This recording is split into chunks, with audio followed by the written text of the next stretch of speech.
This is Proshur, Spoken English Class 5.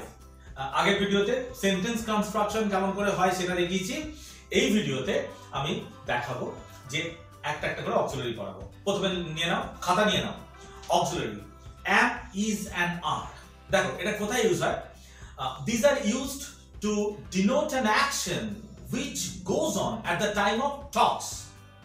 তো এই জিনিসটা মাথায় রাখতে হবে, যখন তুমি কথা বলছো সেই সময় যে কাজগুলো চলছে সেখানে আমি ব্যবহার করবো। দেখো তোমরা টেন্সে শিখে এসছো, কন্টিনিউয়াস টেন্স এটা ওটা শিখে এসছো, দেখো ওইগুলো সব বাদ দাও মন থেকে। আমি যেটা শেখাচ্ছি সেটা তুমি মন দিয়ে ভালো করে বোঝো। যখন তুমি মুখে কথা বলছো, যেমন আমি এখন কথা বলছি, so I am teaching, you are learning, you are watching me, right? হ্যাঁ, the class is going on.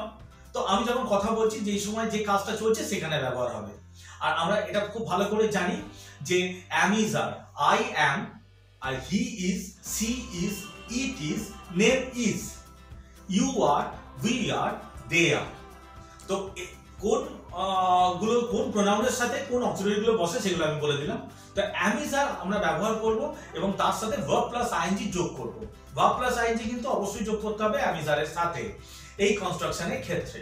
এরপর চলে আসবো was were A. was were কখন ইউজ হবে?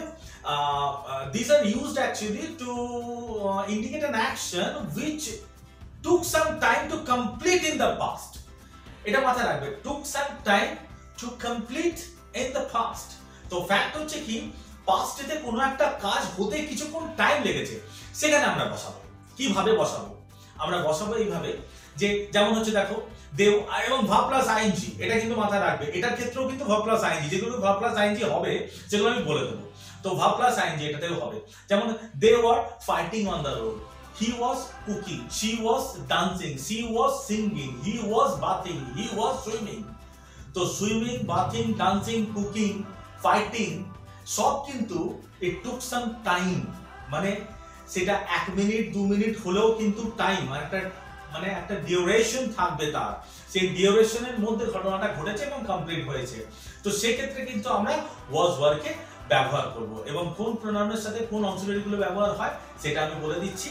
যেমন হচ্ছে I was, she was, it was আর name was, মানে নেম বলতে যে কোনো নাম, যে কোনো সোফিয়া was। তো এইভাবে আমরা ব্যবহার করতে পারি। আর ওয়ার্ডটা কোথায় ব্যবহার হবে? they were, you were, we were, they were, you were R we were, এই ক্ষেত্রে আমরা ব্যবহার করব। তাহলে was were হয়ে গেল।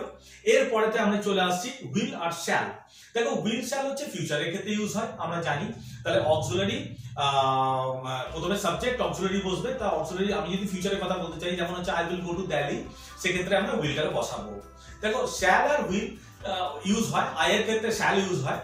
তো I shall go to Delhi এটাকেও বলা যেতে পারে, I will go to Delhi এটাকেও বলা যেতে পারে। shall বলতে হচ্ছে ধরো আমি একদম কনফার্ম যাওয়ার একটা আমার পরিকল্পনা রয়েছে, সেক্ষেত্রে আমি will ইউজ করব। আর যদি আমি ভাবি যে আমি নরমালি বলছি আমি যাব ওখানে, তো I shall go বলতেই পারি। তো এই ক্ষেত্রে will আর shallটা খুবই ইজি, এটা ফিউচারের ক্ষেত্রে ইউজ হয়। ব্যাস, আজকের এইটুকুই। Thank you very much. Next ভিডিওতে আমি আরো অক্সিলারি নিয়ে আলোচনা করব। Bye by.